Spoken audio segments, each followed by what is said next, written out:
This is QTV News. I am Marietu Sidibe and thanks for joining us. Coming up, the chairman of the Constitutional Review Commission says the commission is on track to publish a draft constitution soon. 9 days after the event, we go back to the scene of the devastating Kanifing gas explosion and fire. The company contracted to provide the new vehicle number plates comes out fighting after accusations over how it won the bid. A regional workshop for head teachers with a focus on improving quality education in schools comes to a close. For more on these and other stories, stay tuned.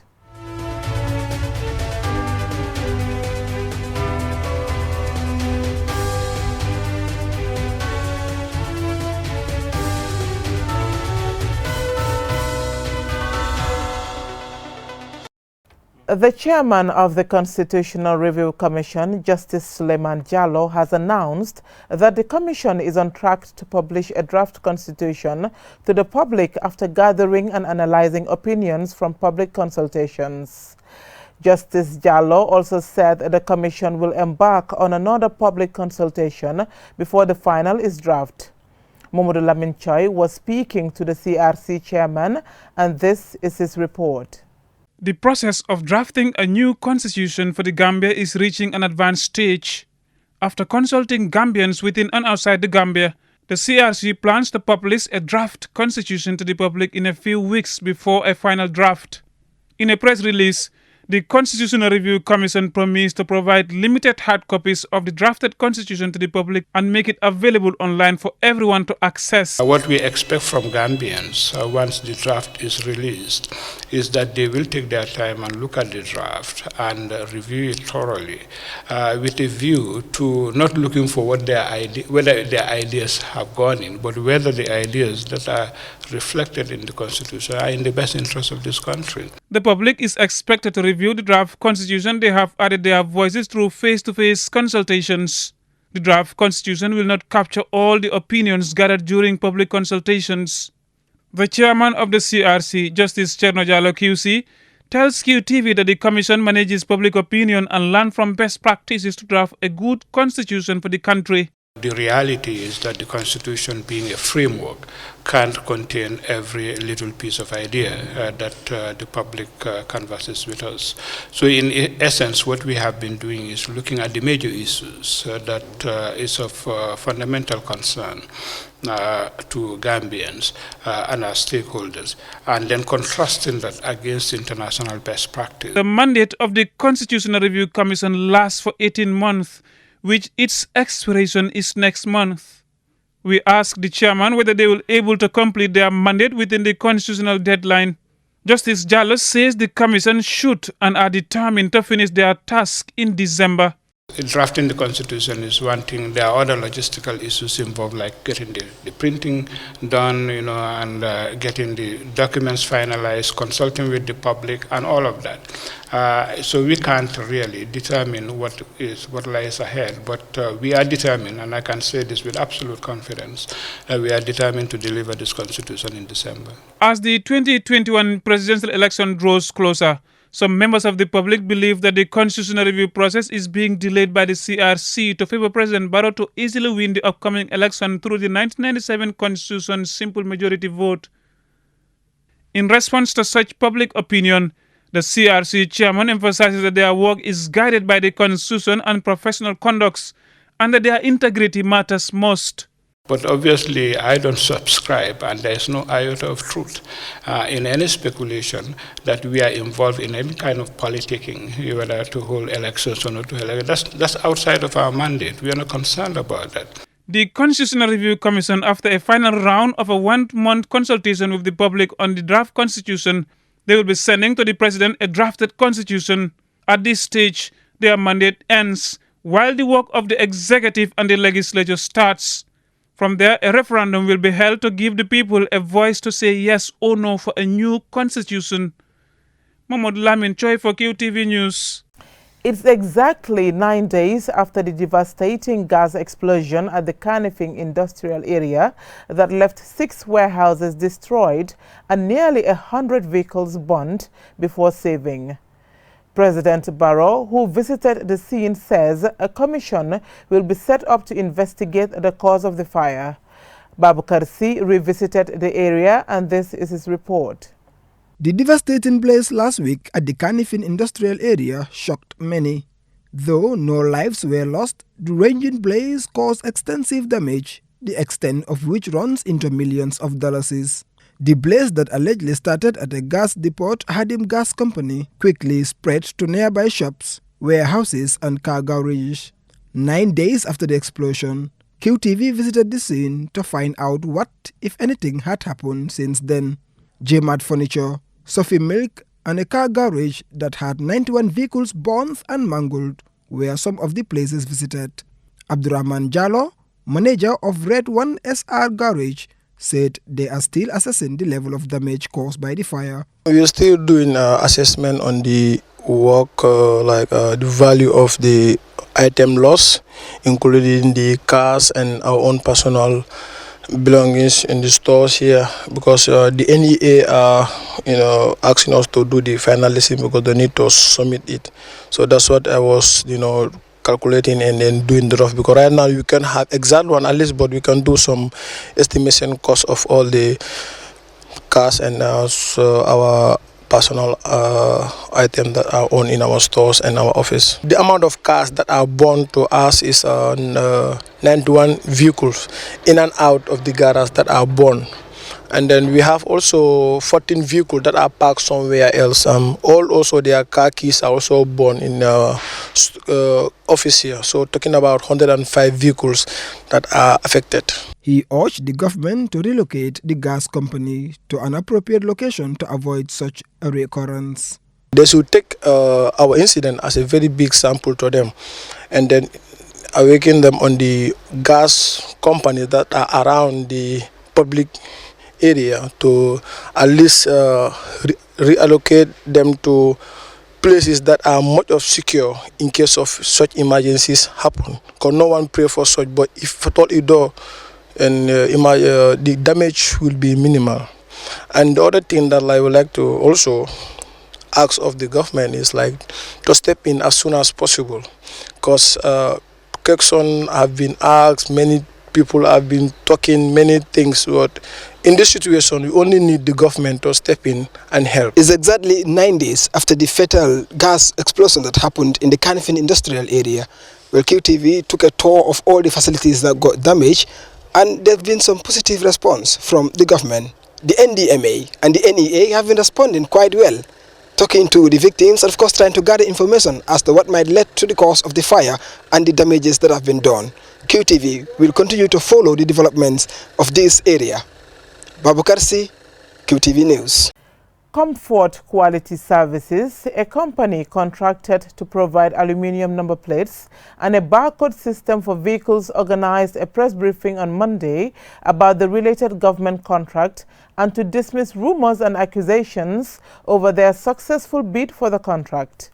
Babukar C has the rest of that story.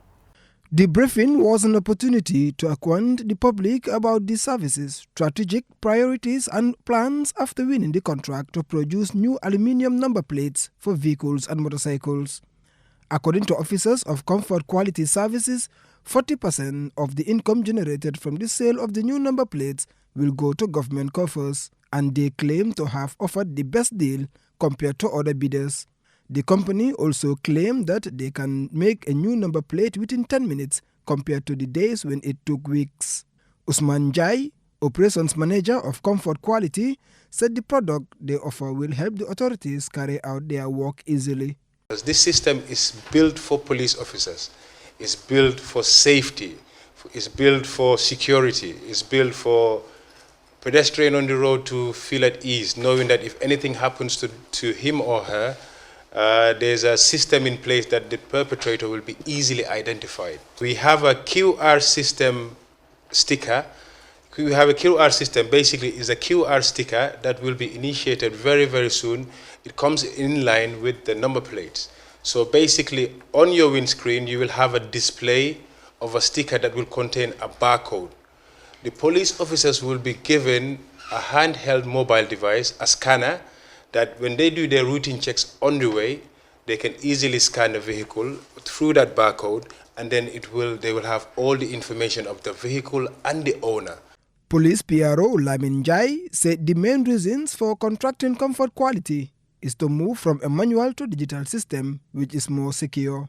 The Gambia Police Force, as you may all know, previously was doing the vehicle registration through the manual form, where we have files, we have papers, we write.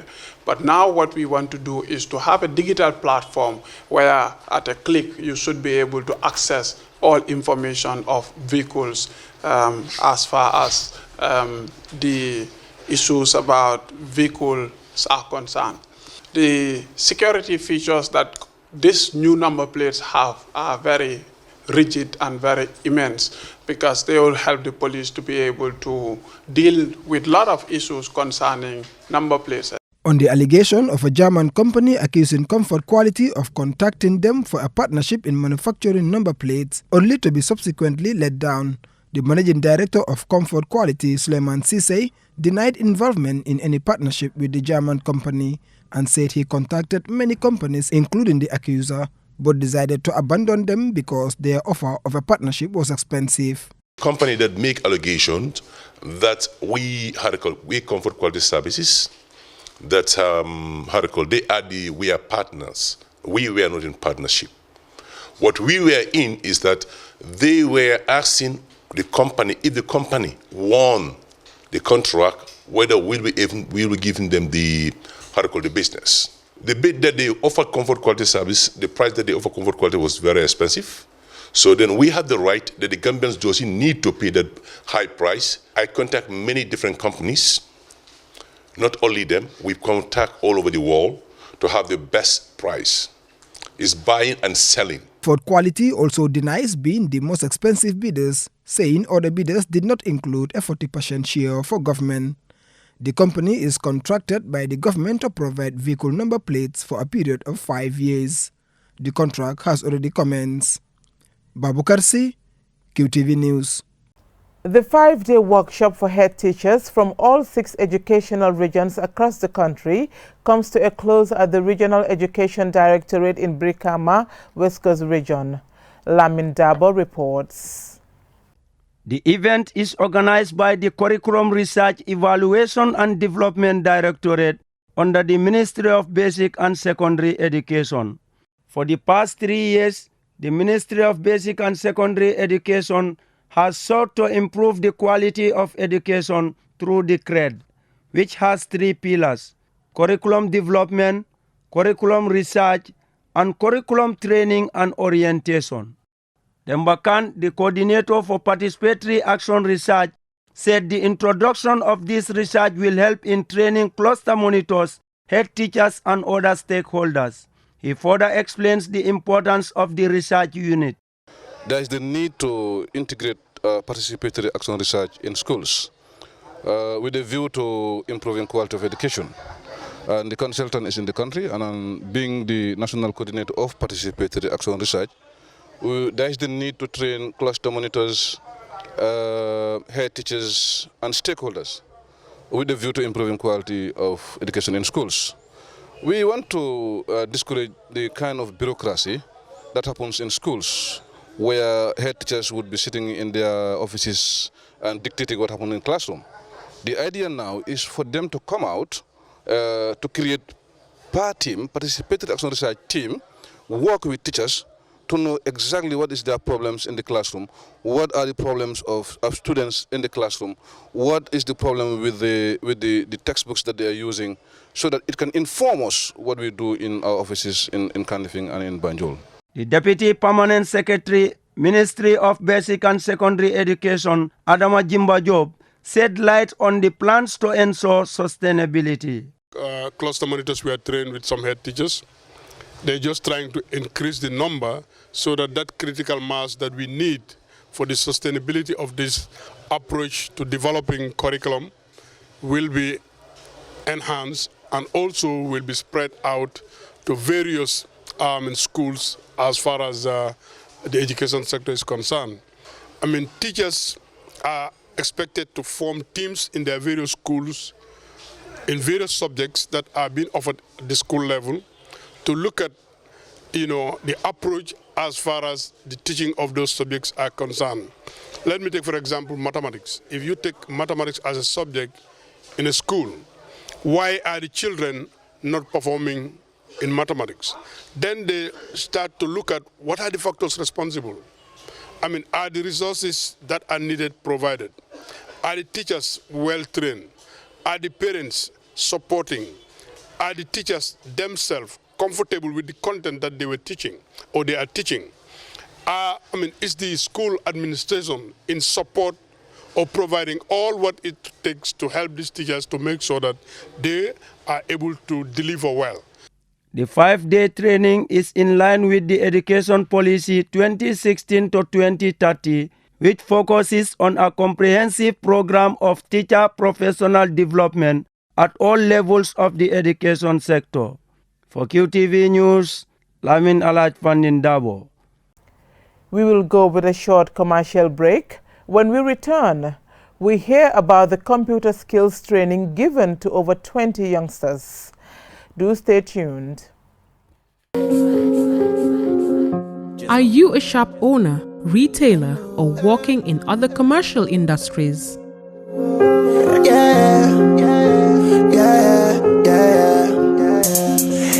Customers are looking to buy things every day. Let them know where you are. Life is sweet like chocolate. Take part in QTV's marketplace and showcase your business to a large group of potential buyers. The money is calling.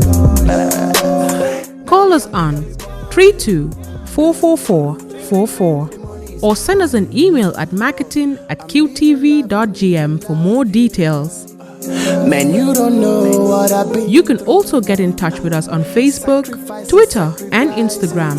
QTV Marketplace. Be noticed. I'm the baddest in my category. Balling like I'm Curry. Shutting down everywhere. I feel good. Why wouldn't you? When you get to enjoy a massive 50% reduction on your pay-as-you-go data tariff. You know you get to enjoy such amazing discounts with QCell's fantastic network. Enjoy our reduced pay-as-you-go data tariff every day from 1 a.m. to 9 a.m. No subscription, no validity period. Simply recharge your account and off you go. QCell, the Gambia's quality network. Welcome back. Over 20 children between the ages of 8 to 17 recently completed a Level 1 computer programming course organized by Kids in Technology Foundation in Brikama. The aim is to produce creative thinkers at a younger age. Momodo Gajaga attended the ceremony, and this is his report. Kids in Technology is the brainchild of Kausu Jabi, a computer science graduate from the University of the Gambia.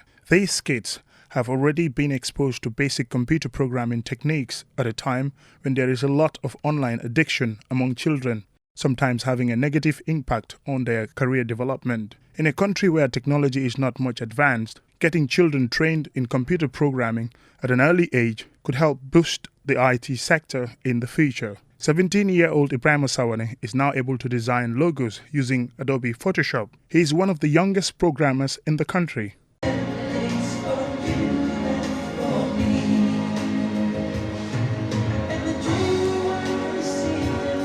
Sawane also builds a website without using any readily available template. Another student at the academy, William Ade, used coding systems with shortcut keys to create a folder, and he is able to copy, play, and delete a video. The foundation also has a component called the Data Girls, who are mainly trained on data management systems.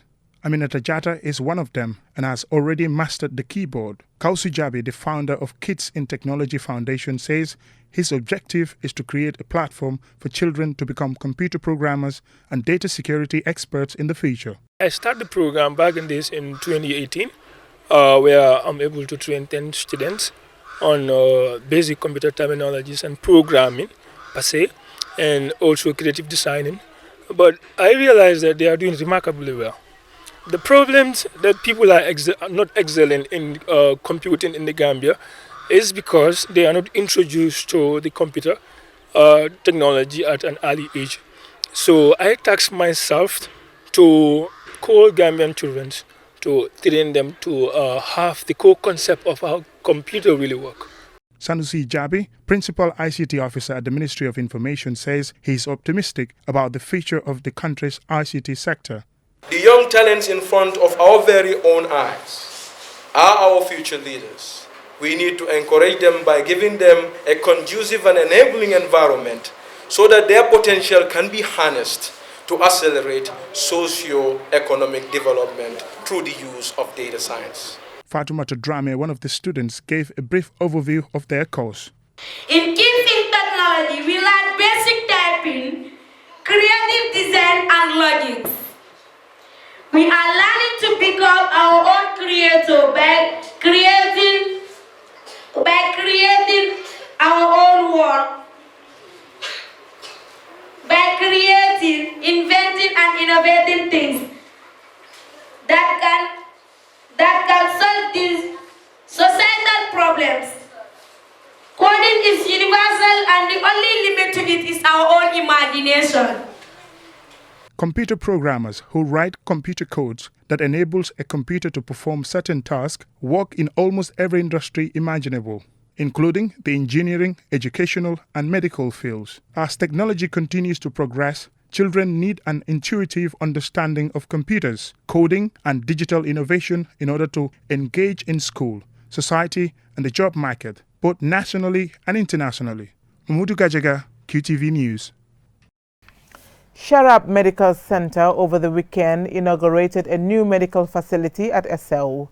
The new branch is purposely initiated to give easy medical access to the entire communities of North Bank region and beyond. Babukar Sise reports. The opening of the new medical center in the North Bank region has been welcomed by locals in the region. Its establishment is expected to reduce cost and save traveling time that patients spend crossing the river to receive treatment. The medical director of Sarab Medical Center, Abubakar Jah, says the need to build the new center was a collective decision by the management of Sharab after realizing there was a huge client base on the other side of the river. He added that quality service will be delivered to the people. It's a very small place, but it's going to be quality service. In the whole of the Gambia, for now, we are one of the only clinics which is fully computerized. That means that when you enter to the clinic, till you go out, everything will be inside a computer and everything can be kept. We are starting with that even here. So now you are going to have a hospital with facilities that are not even available in some of the hospitals in the other side of the river. So we pray that this becomes a success, and we pray that we can be able to save lives and we can be able to ameliorate the quality of life of people in this region. But we are not the biggest people doing that. The biggest people doing that is the government, and the government is doing a lot of work in that sector. Momodu Lamin Mane, Regional Health Director for North Bank Region, says the Sarab medical team will receive their full support as the new facility will help improve lives in the area. Constructing this facility in the first place is of great help, and it will in no measure reduce the burden on patients and clients in traveling several kilometers just to have access to basic health facility and a specialist service. The number of hours that used to be spent on accessing healthcare services can now be diverted into productive life, which will no doubt positively influence the socio-economic status of the people in this region. We welcome this, we like it, and we want to assure you that we'll be working with these people as one health team in this region. We'll give you all our support with our minds, with our brains, with any other technical expertise we have. We'll all share it. The chief of SL, Fabakary Nano Sonko, explains the challenges patients face before getting medication.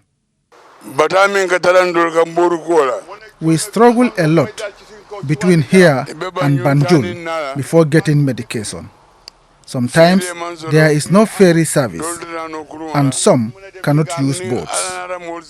We should thank God for having a new clinic. Ramatulai Kante, a resident of SL, also expressed her delight.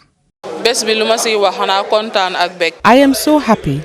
We have yearned for this for a long time. Now, we don't have to think about the fares to pay and crossing the river. We can easily get medication and go home. We thank God.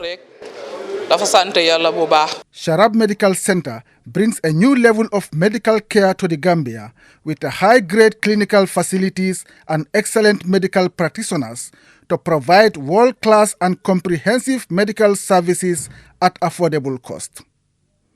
The inauguration of the new branch in Essew will no doubt complement government's effort in providing affordable and quality health care for Gambians.